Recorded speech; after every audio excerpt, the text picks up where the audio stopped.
Welcome to the Crafty Mini.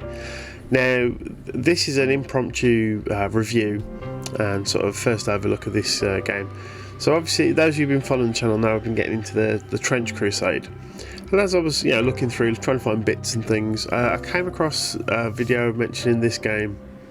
Didn't even know it existed. So it's using the War Games Atlantic miniatures. It's called The Last War, Forbidden Psalm. We're just going to have a look at it. The rules and things we'll see later on are actually really good, and this is a game I think I might be playing this a lot more than I realise. I've done a few game tests of Trench Crusade and I'm enjoying it. This looks like it's going to be really fun and potentially might actually be better to play. A lot easier to play at least. But yeah, we'll get into that a bit later on. So looking at the actual unboxing and the components and things. So you get some cardboard cutouts, the rulebook, which we'll skim through later. A full set of dice, which is always nice. Your usual D4, D6, D8, D10 and D12 and D20. But yeah, War Games Atlantic, their sculpts are pretty good. Nice and modular, you can mix and match, really good for kit bashing. They come with the bases. And it seems like you get a set of 4 different factions in this box, plus a couple of sprues, which is this one I've got here. And these have got all weird little creatures and things on. There's almost like an expansion sprue to make this a bit more post-apocalyptic World War I, which is sort of like the theme of the actual game itself, which is quite a cool addition. I do like the fact that you're getting 4 factions as well, so you get British, French, German and Russian troops, and enough to build a war band for each, which is amazing, because that's effectively 4 different players there, depending on how you set up the game and things. But yeah, for anyone who's used Wargame Atlantic miniatures in the past, they're really easy to put together, nice and simple, good detail. They're not overly complicated for actual putting together like some companies, and they're not just covered in lots of weird stuff and all these minute details that you have to pick out. Quite nice and good for a newbie as well for building your first miniatures. So we'll do some proper close-ups of all the sprues in a sec. But yeah, this game really surprised me. I saw it, I thought, go on then, I'll have a go. I bought it, and sitting reading through the rulebook, it's a really simple game to play. And the rulebook itself it's a work of art, which we'll get into in a bit anyway. Absolutely fascinating. I'd recommend go and read up on this anyway, because the setting, so it's not really Trench Crusade where there's demons and things, but it's basically there's with all like the horrors of the First World War, the idea is it's almost like a post-apocalyptic. There's not enough soldiers left to actually fight the war now, and it's these ragtag bands of survivors going through no man's land, through all the gas and then the weird sort of mutations that have happened due to that, and fighting their way through. There's even some cool rules where you can play as a tank crew as well, inside a tank on the actual battlefield. But right, what we'll do now is we'll have a proper close-up of each of the sprues, show you what's on there, because there is a ton of extra options. This is what I like about War Games Atlantic as well. You get a load of extra stuff that you can use later on, and also if you want to get just the sprues, you can buy them like this, if you don't want to have the game either. So if you Trench Crusade or whatever else you've got. Okay, so first up is the British sprue. So you have enough here to make 5 soldiers with a variety of different weapons, multiple heads as well, so you can have berets, the helmets, or you can even have helmets with gas masks as well, lots of different options. Lee Enfields with and without bayonets, specialist equipment, explosives and things. Some cool little hand-to-hand trench weaponry as well, which are good. And again, this for the game itself is everything you need, or if you want to buy this to use to obviously upgrade your other stuff, other games like Trench Crusade and that I previously mentioned, you can do. Really simple to put together, like you'll see with all the miniatures. It's basically a torso, a couple of arms, and they have corresponding letters, really easy to follow. You just clip them off and glue them on, and then there's little extra things like pouches, backpacks and whatnot. There's some officer heads as well if you want the traditional cap and things like that. Okay, next up is the Russian. So in this one you get 7 soldiers, and again you've got the nice variation of helmets with and without gas masks for the heads, Again, ton of weaponry.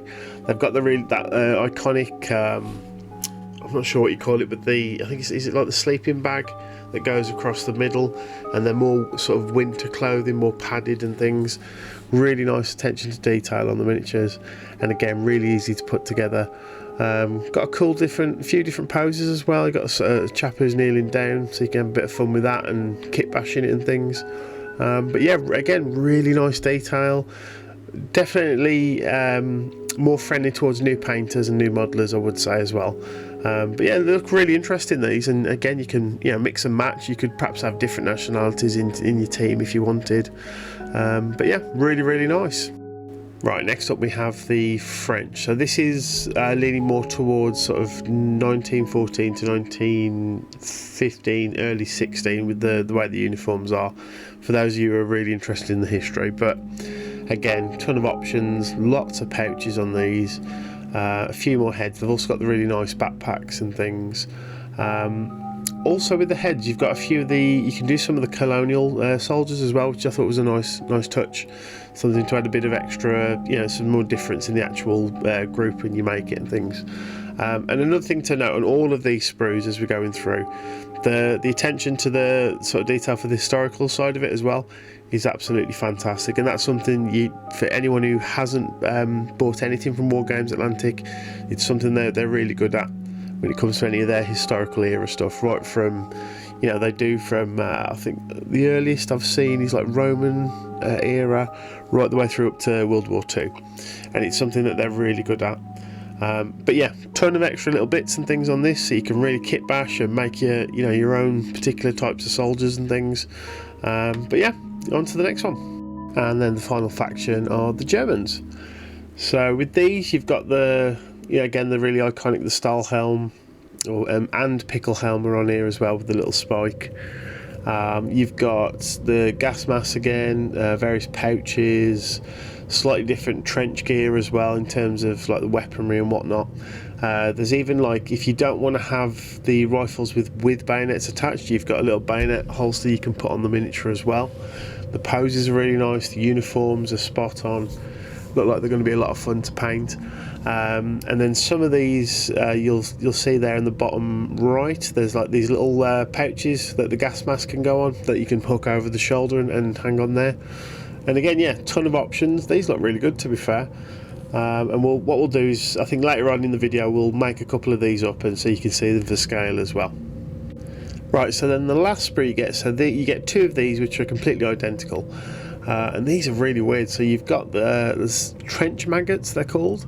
There's these giant rats that you can do things with. There's some alternate trench sort of close combat weapons. And then there's a few strange heads. So you've got, you can do different nationalities with these. And again, some with them with their gas masks. And then there's a couple of heads where it's clearly the human's slightly mutated. From what I understand of reading through and how this game's been developed, these have been add-ons made for the game, which I believe is right. But if anyone knows any different, let us know in the comments. But yeah, there's again a load of little extra arm options. You can even do weird mutations with this if you really want. A lot of cool little things that you can add on to the base set, and because it's all War Games Atlantic, it'll all fit together perfectly fine. And look really nice, and you can do some cool and unique things with this. So yeah, the sprues, as I say, really user friendly. They're going to be very easy to paint as well, which is good. So for newbies especially. But yeah, these look really interesting. They're going to be fun to make these. Right, so the rulebook itself, do a quick flick through. Straight off the bat, for me, this is how rulebooks need to start being done. This is brilliant. For someone who has read a lot of rulebooks in their lives, this is absolutely top tier. So every page is slightly different font, different background, as you'll see as we go through, and you've basically got different sort of typeface and things. The idea being it's almost like a soldier's handbook, a handwritten diary. There's little notes and things, little cool bits of detail, like where they've put a coffee cup and there's a stain on there and things. The artwork is phenomenal, really, really good. But because it's all broken up in these different font styles, you never feel like you're just reading reams and reams and reams of text, and it's all broken up into nice little bite-sized chunks and you can just work through. The rules themselves extremely easy. It's one of the easiest games I've seen. Very, very user friendly. And as we're flipping through now, you can see, so you've got all like your standard stuff, your crew statistics, how to create a group of scavengers, rules on each of the specialist types. So you've got like sniper, medic, scout, grenadier, heavy gunner and things. How to actually make them. So there's 4 key stats: agility, presence, strength and toughness. And then you just pick one of the 2 stat lines at the top left there.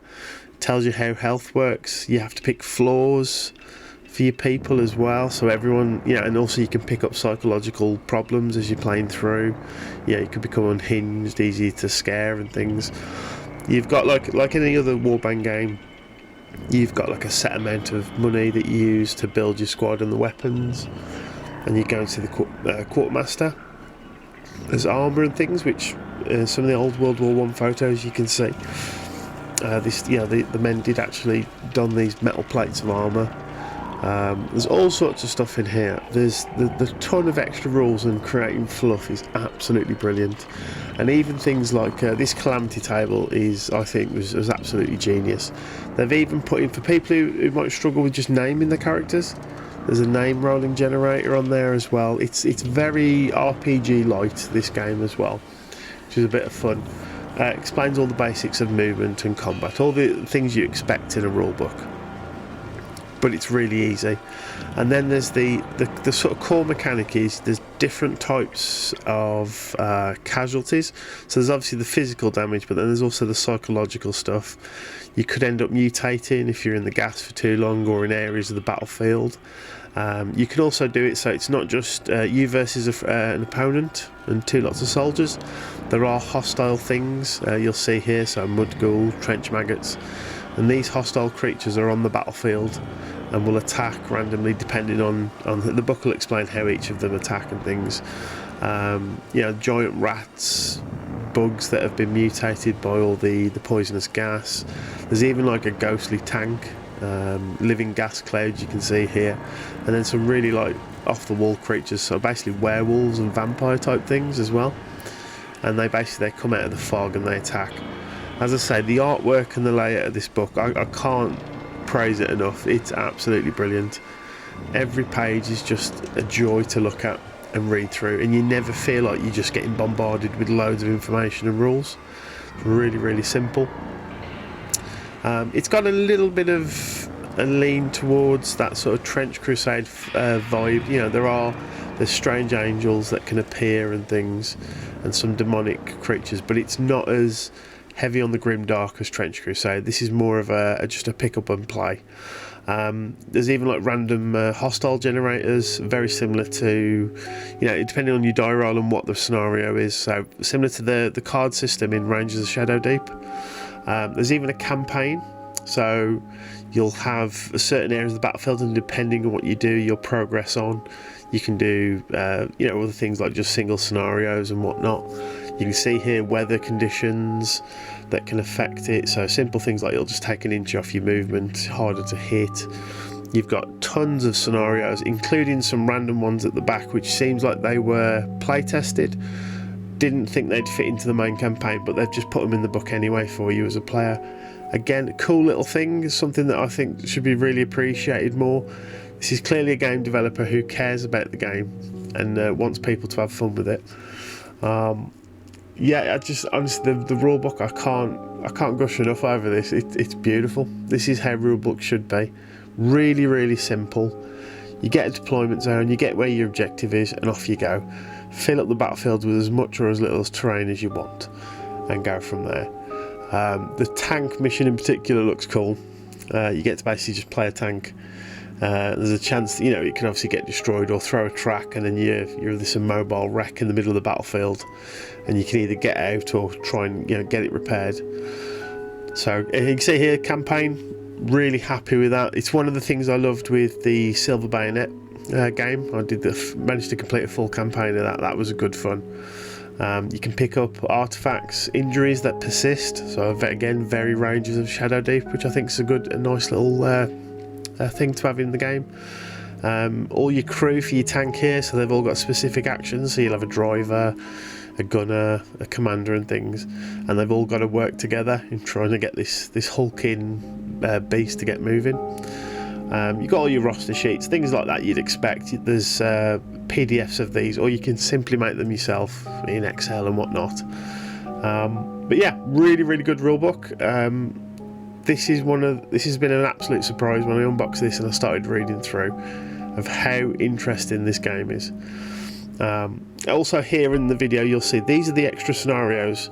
They've just chucked them in. As I say, I think these have been game tested and just decided it wasn't going to fit into the campaign, so they've just popped them in there. You can hire mercenaries, specialist equipment and things. There is tons to do in such a small rule book. There's a lot of stuff in this.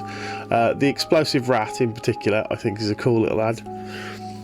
Basically just you're attaching dynamite and explosives to a rat and sending it off into the battlefield, which is pretty cool. There's some nice story in there as well. Always good to have a bit of fluff. But it leaves it open enough for you to make your own if you want as well, which I think is a nice touch. It was something in Rangers of Shadow Deep that really appealed to me as well. That idea that there's enough lore there for you to understand what you're supposed to be doing and the sort of setting. But if you're someone like myself who likes to just add stuff, even though it doesn't add anything to the game, you can go out and write these stories and things. But yeah, I definitely recommend this if you're into World War One. If perhaps you like the idea of Trench Crusade but don't like all the monstrous, the heavy grimdark feel, this is a definite.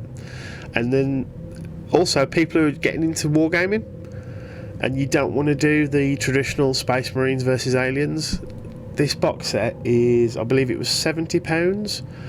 You get 4 factions and everything you need in the box set. That's it, and they're easier to put together. They're going to be easier to paint because they haven't got all these minutiae details that you see on a lot of GW stuff these days. And go out there and support an independent developer. Absolutely brilliant. This rule book, this is the standard now for all rule books. They should be like this for me. I'm going to close off with some of the final thoughts. I'll stop gushing over the rule book now, but absolutely brilliant. Really surprised by this.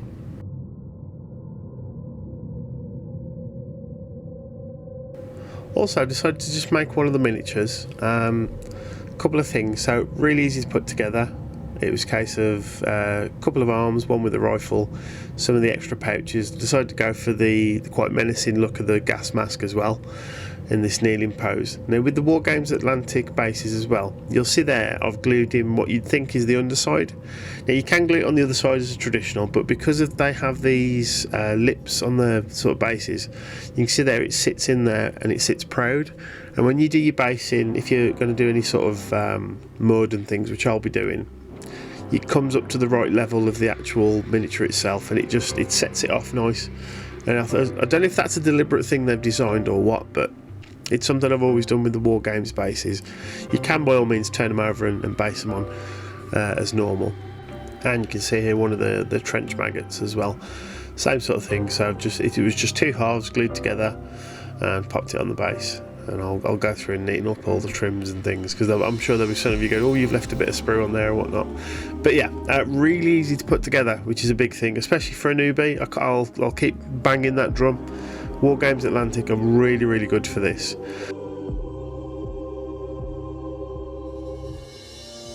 So this is just like an overview and an unboxing. I really like this game. I think this could be a winner here for me. I'm going to get a couple of games under my belt. I'll do some more videos on this if people want to see it as well, painting and making the actual miniatures, because as I say, they are really easy. It's something I'll keep banging on. In terms for newbies, this is ideal. You get everything you need, absolutely everything to play the game. You've got more than enough soldiers there to have fun with, and you can even, if you want, say for example you just want to play as the plucky Brits, you could use any other nationalities as stand-ins for monsters and things as well. In the back of the rulebook there are cardboard standees that you can use for some of the monsters, things like that. You can photocopy and then cut them out if you need. Really accessible. I think it's the rulebook's beautifully laid out. and I say for me it's the standard for rulebooks now. You've got to hit it like this. This was just such a pleasure to read as well. Really fun. But yeah, simple game, simple to put together. You know, painting, it's not going to be that difficult with these. You can have a little or as much fun with it as you want. You can just do a base coat and a wash if you want to. Nice and simple because of the scale. So they are as well. That's one thing on scale. They are 28mm true scale. So they are a little bit shorter than your standard sort of 28mm fantasy stuff and what we call heroic scale. Because they're true. So the heads are more in proportion with the bodies, and the hands are as well. Things like that. So they are a touch smaller. But if you've got any other War Games Atlantic miniatures, they'll be the exact same as those, so you can mix and match. And I'm even thinking of things, you could do like a Second World War spin on this and just change maybe some of the stats and the weaponry and whatnot if you want to. There seems to be a ton of options for this game. But yeah, as an initial unboxing and review, I think this is an absolute winner, and I'd strongly recommend it. If you're into the idea of a post-apocalyptic sort of First World War, you want to play a war game where it's just small war bands and not massive armies. Maybe you like the idea of Trench Crusade, but you don't want to do all the monstrous, heavy grimdark side. This is a definite, and it's going to be a lot of fun to play. But yeah, thank you very much for indulging this impromptu unboxing and review. And I'll definitely be putting some more of this Forbidden Psalm on the channel. Because I think it's going to be an absolute winner. I really do. It looks fun, and I'm looking forward to playing it. But thank you all very much for watching and listening to me drone on about it, and we'll see you on the next one. Cheers.